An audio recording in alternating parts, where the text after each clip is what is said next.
Hola chicos, en este vídeo vamos a seguir viendo esos mecanismos que llamábamos transmisores y que eran capaces de transmitir el movimiento lineal de un objeto a otro. Si recordáis, había dos tipos de mecanismos dentro de los transmisores lineales, que eran las palancas y las poleas. Las palancas ya las hemos visto en los vídeos anteriores y ya sabemos calcularlas, por lo que ahora nos vamos a centrar en las poleas. Las poleas son mecanismos que consisten en una rueda que tiene una ranura en medio donde pueden ponerse cuerdas o cables. Y esta rueda es capaz de girar alrededor de su eje central, de manera que el cable va deslizando hacia un lado o hacia otro. Normalmente estas poleas se sujetan en una superficie fija, por ejemplo el techo, y por la ranura de la polea hemos dicho que se hace pasar una cuerda o un cable. De esta manera, a un lado de la cuerda pondríamos la resistencia que queremos levantar y al otro lado de la cuerda ejerceríamos una fuerza hacia abajo, con lo cual nos podemos ayudar de nuestro peso para ser capaces de levantar esa resistencia de una manera cómoda. En primer lugar, vamos a fijarnos en el mecanismo más sencillo de poleas, que se llama la polea fija, y que, como hemos dicho, está sujeta en una superficie fija, como el techo, y a un lado tenemos la resistencia y al otro lado tenemos la fuerza. Si hacemos una fuerza en este lado de la polea, la resistencia se moverá hacia arriba esa misma distancia. Ahora bien, te preguntarás, aunque de manera intuitiva es muy sencillo de ver, ¿cuánta fuerza tengo que hacer yo para levantar una resistencia que está al otro lado? Y esto es como el ejercicio que el otro día hicimos con las palancas, en la que teníamos que levantar un elefante tirando, en este caso, del otro lado de la cuerda. Si os fijáis, este mecanismo es equivalente al de la palanca. Es decir, como tenemos una polea y tiramos de los dos lados, por un lado de la resistencia y por otro lado de la fuerza, a la misma distancia del centro de la polea, tenemos una palanca simétrica. Si os acordáis, en la palanca simétrica, para levantar un elefante teníamos que poner un elefante al otro lado, teníamos que hacer la fuerza que ejerce esa misma resistencia, ese mismo elefante. Por tanto, en las poleas fijas, la fuerza que tenemos que ejercer tiene que ser igual que la resistencia para que esté en equilibrio. En el momento en el que hagamos un poquito más de fuerza en este lado, la resistencia se movería hacia arriba. Y vamos a introducir un nuevo concepto que es lo que llamamos ventaja mecánica y que ya vimos en las palancas. Y decíamos que una palanca estaba en ventaja mecánica cuando la fuerza que teníamos que hacer para levantar una resistencia era menor que esa resistencia, es decir, necesitaba menos fuerza que el peso que estaba levantando. Y ahora lo que vamos a utilizar es un número para calificar esa ventaja mecánica.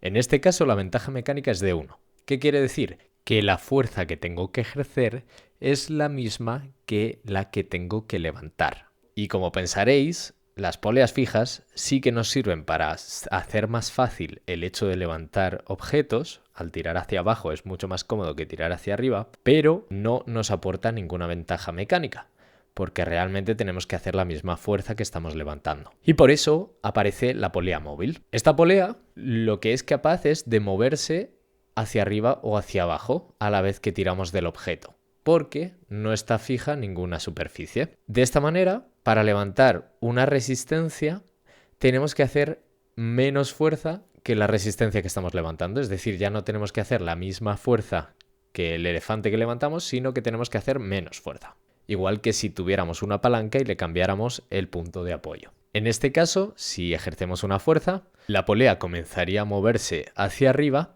levantando con ella la resistencia que queríamos levantar. ¿Esto qué nos aporta? Fijaos, si yo tengo una resistencia que está sujeta a la polea móvil, fijaos que salen dos cuerdas sobre las que esa resistencia se está apoyando. Por tanto, cada cuerda, ¿qué tiene que soportar? La mitad del peso. Es decir, cada cuerda está soportando una fuerza de R partido por 2, de la mitad de R. Vale.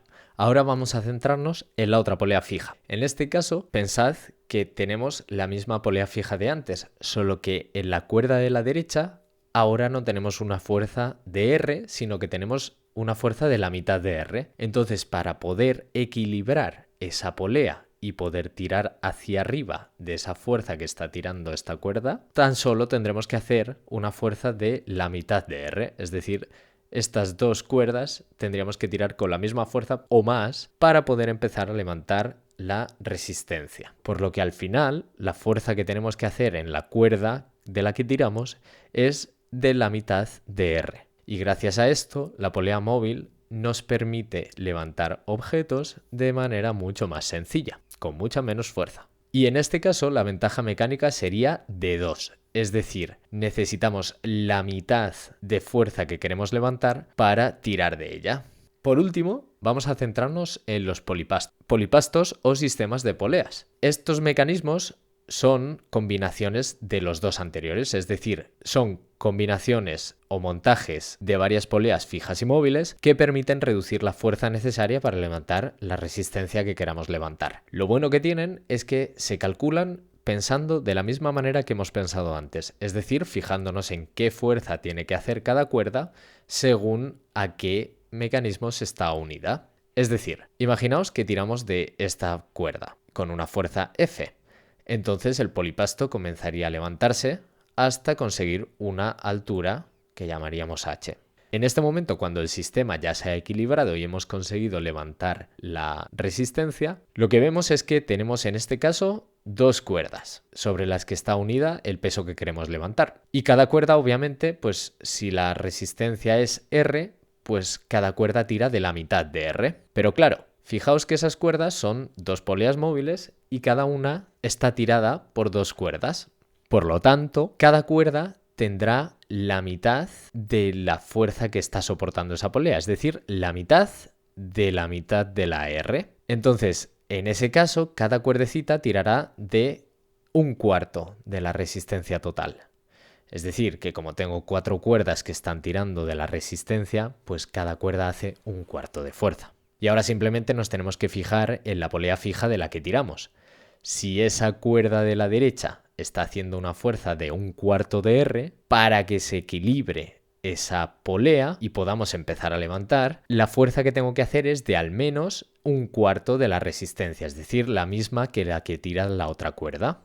Por tanto, la fuerza total que yo tengo que ejercer con este sistema es de un cuarto de la resistencia que quiero levantar. Es decir, que si tengo un elefante, simplemente tengo que hacer un cuarto de la fuerza que hace ese elefante, un cuarto del peso del elefante. Y en este caso estaríamos hablando de una ventaja mecánica de 4.